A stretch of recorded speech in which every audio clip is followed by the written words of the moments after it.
welcome to Student Tutorial. I am Shaista Khan. Please like and subscribe our channel. And today's topic is refractive index. इससे पहले जो हमारी previous class थी उसमें हमने क्या डिस्कस किया था, effects of refraction of light को, और आज हम क्या डिस्कस करने वाले हैं, रिफ्रैक्टिव इंडेक्स। तो बेसिकली क्या है कि जब भी जो लाइट की स्पीड है वो डिफरेंट मीडियम में लाइट की स्पीड क्या होती है, डिफरेंट होती है। ऐसा तो नहीं है कि एक ही लाइट की स्पीड जो है, लाइट उसी स्पीड से हर मीडियम में चल रहा है, ऐसा नहीं है। हर अलग अलग मीडियम में जो लाइट की स्पीड है वो अलग अलग होती है, ठीक है। तो जब दो मीडियम का रेशियो हम लेते हैं तो वो होता है रिफ्रैक्टिव इंडेक्स, ठीक है। क्या है refractive index? It is the ratio of speed of light in two media. मतलब कि जब लाइट की स्पीड के दो मीडियम में हम उनका रेशियो लेते हैं तो वो कहलाता है रिफ्रैक्टिव इंडेक्स, ठीक है। लेकिन हम यहाँ पे रेशियो ले क्यों रहे हैं, बात ये आ रही है। जब आपको याद होगा, जब हम लोग ने मैग्निफिकेशन पढ़ा था तो उसमें हम लोग ने क्या किया था, उसमें हम लोग ने कंपैरिजन किया था। क्या किया था? कंपैरिजन किया था। जब हम क्या कर रहे थे, कंपैरिजन कर रहे थे, तब हम किसका यूज करते थे, रेशियो का यूज कर रहे थे। सेम उसी बेसिस पे यहाँ पे भी हम क्या कर रहे हैं, यहाँ पे भी हम लाइट की जो स्पीड है दो मीडियम में, जो लाइट की स्पीड है उसका हम क्या कर रहे हैं, कंपैरिजन कर रहे हैं। क्या कर रहे हैं हम? कंपैरिजन कर रहे हैं। अगर हमने कोई भी चीज ऐसा है कि जो रेशियो में ली है, इट मीन्स क्या कि हम उन दोनों चीजों का क्या कर रहे हैं, कंपैरिजन कर रहे हैं। अब यहाँ पे अगर वो चीज हमने ली है कि लाइट की स्पीड इन किसी और मीडियम में और अपॉन लाइट की स्पीड दूसरे मीडियम में, तो क्या होगा कि हम उन दोनों मीडियम में लाइट की स्पीड का क्या कर रहे हैं, कंपैरिजन कर रहे हैं, ठीक है। क्या कर रहे हैं? कंपैरिजन कर रहे हैं। इसी को हम बोलते हैं रिफ्रैक्टिव इंडेक्स। ये जो कंपैरिजन है लाइट की स्पीड का डिफरेंट मीडियम में, इसी को हम बोलते हैं रिफ्रैक्टिव इंडेक्स। तो बेसिकली क्या है कि जब हम लाइट की स्पीड, जब दो डिफरेंट मीडियम्स में लाइट की स्पीड का कंपैरिजन करते हैं तो वो क्या कहलाता है, रिफ्रैक्टिव इंडेक्स कहलाता है, ठीक है। तो ratio of speed of light in two media, हाँ ठीक। इसको हम रिप्रेजेंट कैसे करते हैं, स्मॉल एन से हम क्या करते हैं, इसको रिप्रेजेंट करते हैं, ठीक है। और अब यहाँ पे मैंने बोला कि इट हैज नो यूनिट। इसका क्या मतलब हुआ, इट हैज नो यूनिट्स। तो इसका क्या मतलब हुआ, इसका मतलब ये हुआ कि अगर आप देखेंगे तो यहाँ भी क्या है, लाइट की स्पीड है, और यहाँ भी क्या है, लाइट की स्पीड है। यानी मीटर पर सेकेंड यहाँ भी और मीटर पर सेकेंड यहाँ भी, ऊपर भी मीटर पर सेकेंड, नीचे भी मीटर पर सेकेंड। तो ये क्या होगा, मीटर पर सेकेंड क्या हो जाएगा, कैंसिल हो जाएगा। जो हमारा नंबर होगा, जो हमारा क्या होगा, होल नंबर होगा, वही क्या होगा, वही हमारा रिफ्रैक्टिव इंडेक्स होगा। यानी कि रिफ्रैक्टिव इंडेक्स के लिए अगर हम यहाँ पे लिखें कि 2 मीटर पर सेकेंड है फर्स्ट मीडियम में, और सेकेंड मीडियम में मान लीजिए 3 मीटर पर सेकेंड है, तो मीटर पर सेकेंड तो क्या हो जाएगा, कैंसिल हो जाएगा। बचेगा क्या, ये जो नंबर है, ठीक है। तो ये जो नंबर है सिर्फ वही बचेगा। इट मीन्स कि जो रिफ्रैक्टिव इंडेक्स होता है उसकी कोई भी यूनिट नहीं होती है, क्योंकि वो क्या हो जाता है, कैंसिल हो जाता है। जो यूनिट, सेम यूनिट जब ऊपर और नीचे दोनों हो तो वो क्या हो जाती है, कैंसिल हो जाती है, ठीक है। इसीलिए रिफ्रैक्टिव इंडेक्स का कोई यूनिट नहीं है। ये सबसे अच्छी बात है, क्योंकि आपको सिर्फ नंबर लिखना होगा, उसके आगे कोई भी यूनिट नहीं लिखनी होगी। और जब यूनिट नहीं होगी तो आपको याद भी नहीं रखना होगा कि कितना यूनिट है, ठीक है। उसके बाद अब तो ये हो गया कि हम जब दो मीडियम का कंपैरिजन करते हैं स्पीड, लाइट की स्पीड का, तब हम बोलते हैं कि रिफ्रैक्टिव इंडेक्स है। लेकिन जब रिफ्रैक्टिव इंडेक्स क्या होता है कि जब हम एक मीडियम, जो मीडियम फर्स्ट है, उसको जब हम क्या लेते हैं, उसको जब हम वैक्यूम लेते हैं या एयर लेते हैं, तब जो रिफ्रैक्टिव इंडेक्स होता है उसको हम बोलते हैं एब्सोल्यूट रिफ्रैक्टिव इंडेक्स। क्या बोलते हैं? Absolute refractive index. जब हम यहाँ पे इस मीडियम फर्स्ट की जगह हम क्या लेते हैं? वैक्यूम या एयर लेते हैं, क्योंकि आपको पता है कि लाइट जो है उसकी मैक्सिमम स्पीड कहाँ होती है? वैक्यूम में होती है। ठीक है, जहाँ पे कोई भी एयर पार्टिकल या किसी भी तरह का पार्टिकल नहीं होता है, वहां पे लाइट अपनी सबसे मैक्सिमम स्पीड से क्या करती है? ट्रैवल करती है। ठीक है, उसके बाद एयर आता है। एयर और वैक्यूम में जो लाइट की स्पीड है उसमें थोड़ा ही मार्जिन होता है, तो उस मार्जिन, बहुत कम मार्जिन की वजह से जो है लाइट की स्पीड हम एयर में भी वही लेते हैं जो हम वैक्यूम में लेते हैं। इट मीन्स कितना लेते हैं? 3 × 10⁸ मीटर पर सेकेंड। ठीक है, हम यही स्पीड वैक्यूम में भी लेते हैं और यही स्पीड एयर में भी लेते हैं। वो इसलिए लेते हैं क्योंकि एयर में जो लाइट की स्पीड होती है उसका मार्जिन बहुत कम होता है, मतलब वो बहुत कम ही डिफर करती है वैक्यूम की स्पीड से, तो इसीलिए हम एयर में भी इसी स्पीड को ही लेते हैं। ठीक है, तो क्या है कि वो एब्सोल्यूट का मतलब क्या है? यानी कि कोई सबसे मैक्सिमम वैल्यू जो है और एकदम क्लियर, एकदम एब्सोल्यूट और क्लियर वैल्यू जो होती है उसी को हम क्या बोल रहे हैं? एब्सोल्यूट बोल रहे हैं। तो क्या होगा? Absolute refractive index when light is going from vacuum to another media, then the value of refractive index is called the absolute refractive index। जब लाइट क्या है? जब लाइट जो है वो किसी भी अदर मीडियम में, कहा? किसी भी अदर मीडियम में जब वो जाती है, कहां से होकर जाती है? जब वो वैक्यूम से होकर, ये मान लीजिए कि ये वैक्यूम है, ठीक है, और ये कोई और मीडियम 1, ठीक है, तो क्या जब वैक्यूम से जो लाइट है वो किसी और मीडियम में जाएगी तो वहां का जो रिफ्रैक्टिव इंडेक्स होगा वैक्यूम का और उस मीडियम का जो रिफ्रैक्टिव इंडेक्स होगा उसको हम बोलेंगे एब्सोल्यूट रिफ्रैक्टिव इंडेक्स।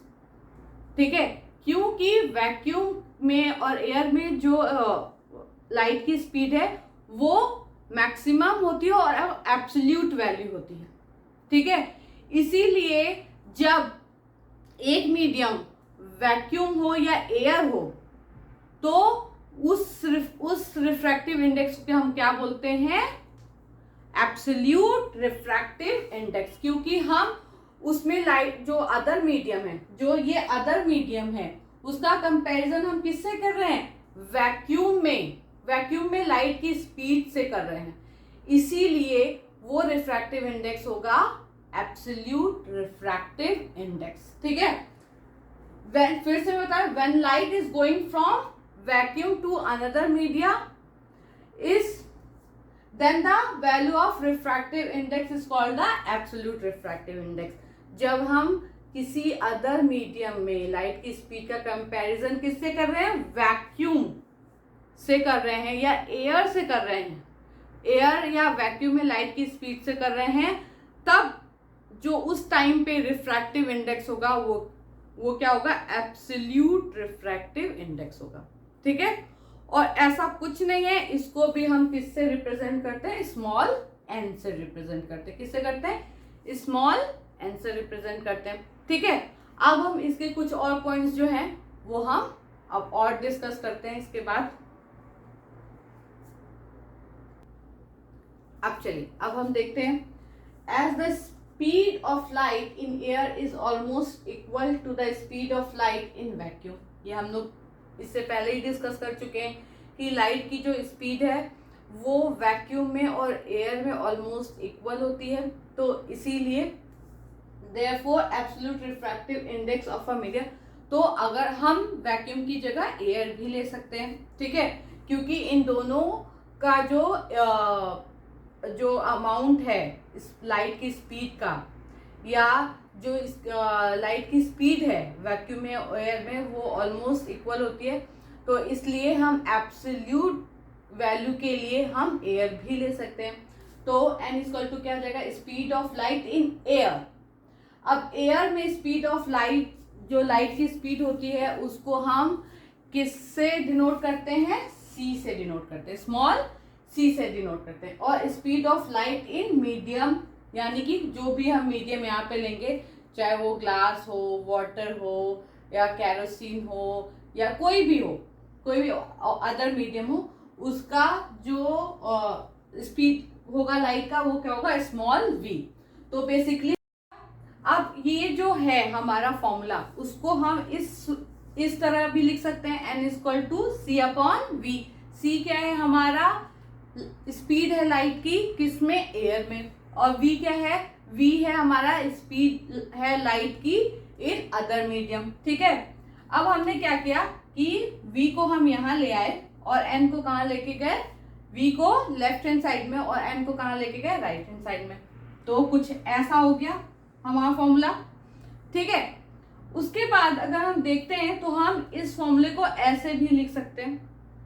ठीक है, ऐसे लिखने पर हमें ये पता चल रहा है कि जो v है वो कैसा? इनवर्सली प्रोपोर्शनल किसके है? रिफ्रैक्टिव इंडेक्स के। इट मीन्स कि अगर हमारा n यानी रिफ्रैक्टिव इंडेक्स बढ़ेगा तो उसकी, अगर रिफ्रैक्टिव इंडेक्स की वैल्यू बढ़ेगी तो जो स्पीड है लाइट की अदर मीडियम में वो क्या हो जाएगी? कम हो जाएगी। ठीक है, और अगर रिफ्रैक्टिव इंडेक्स क्या होगा? कम होगा, तो जो लाइट की स्पीड है अदर मीडियम में वो क्या हो जाएगी? बढ़ जाएगी। ठीक है, क्योंकि क्या है? ये दोनों एक दूसरे के क्या है? इनवर्सली प्रोपोर्शनल है।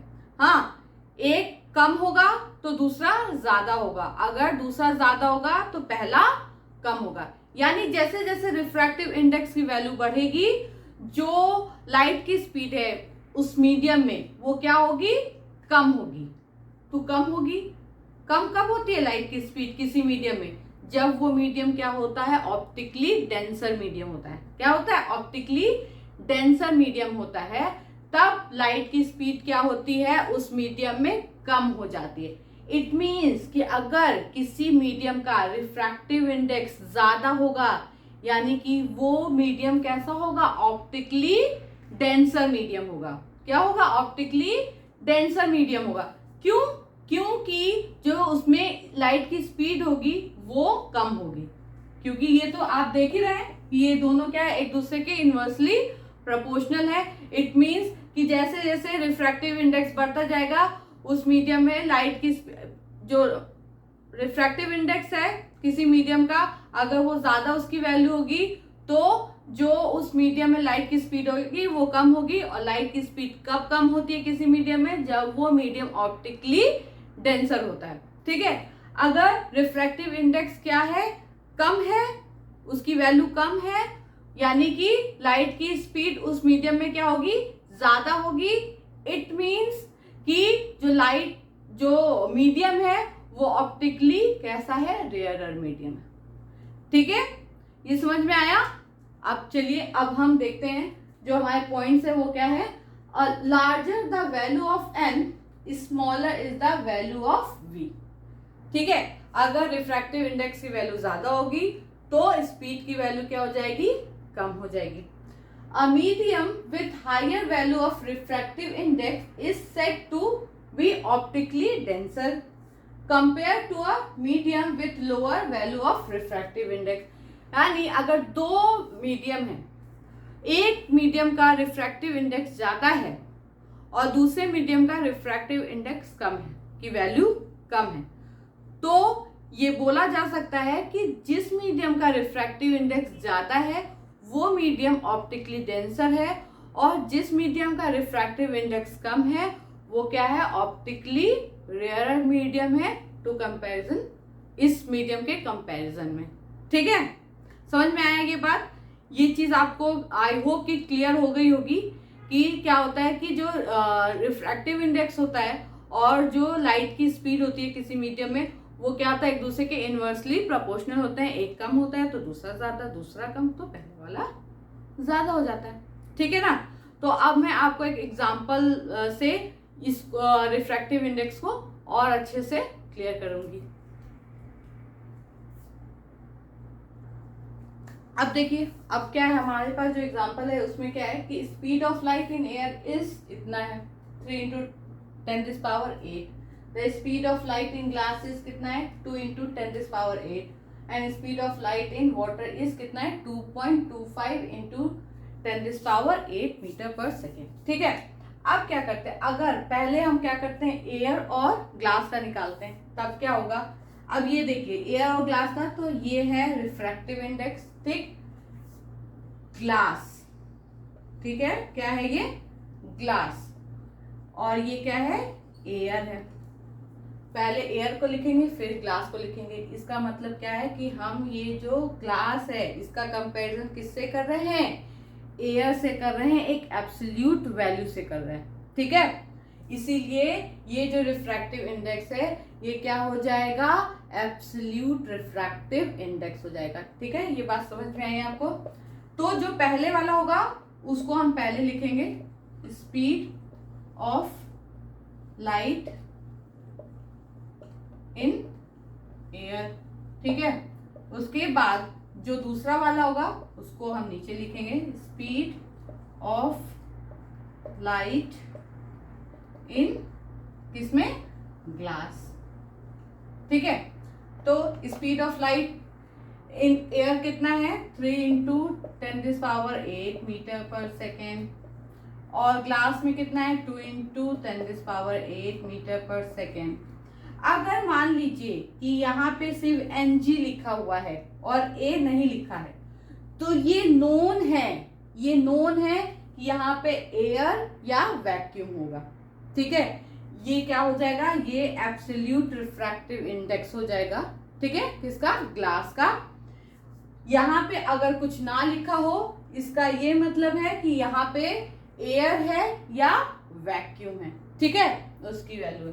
ठीक, तो ये क्या हो गया, कैंसिल आउट हो गया, ये क्या हो गया 3/2, और इसको हम क्या लिख सकते हैं 1.5।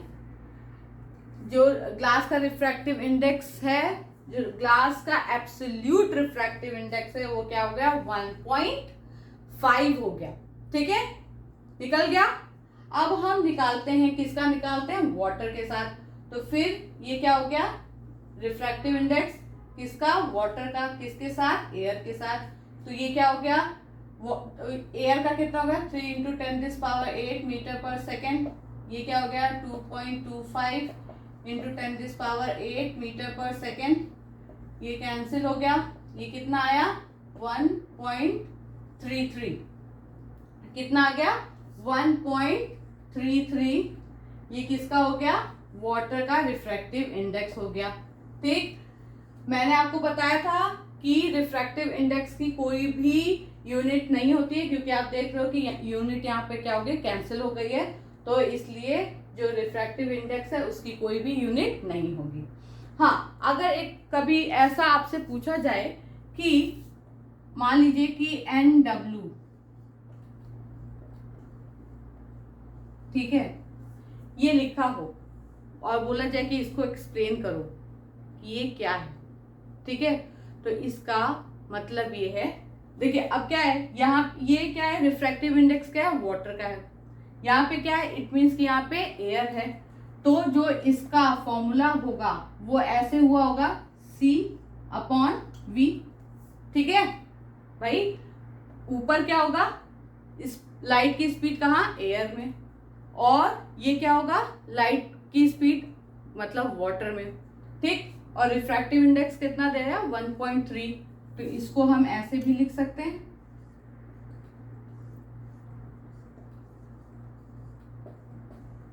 ऐसे भी लिख सकते हैं। इसका ये मतलब है कि जो भी मीडियम है या जो भी हम वाटर हमने लिया है, तो जो वाटर में लाइट की स्पीड है, जो वाटर में लाइट की स्पीड है वो एयर से 1.33 टाइम्स क्या है, कम है। ठीक है, समझ में आ रहा है, ये क्या है, स्पीड किसकी है, वाटर में लाइट की स्पीड, ये क्या है, एयर में लाइट की स्पीड, ये क्या है, हमारा रिफ्रैक्टिव इंडेक्स। तो ये हमें ये बता रहा है, या ये 1.33 हमें ये बता रहा है कि जो लाइट की स्पीड है वाटर में वो एयर से 1.33 टाइम्स क्या है, कम है। और अगर इसको अदर वर्ड्स में बोलो तो इसको आप ये भी बोल सकते हो कि जो लाइट की स्पीड है एयर में वो जो है वो वाटर में जो लाइट की स्पीड है उससे 1.33 टाइम्स फास्टर है। यहाँ पे क्या हो गई, स्लोअर हो गई। और एयर में अगर एयर को हमने किया तो वो क्या हो गई, वो 1.33 फास्टर हो गई। ठीक है, ये समझ में आया। फिर अब इसको मैं इस ग्लास के उससे भी बता दे रही हूँ। ये क्या है 1.5, यानी कि लाइट की स्पीड जो ग्लास में है वो 1.5 टाइम्स कम है किससे, लाइट की स्पीड इन एयर से।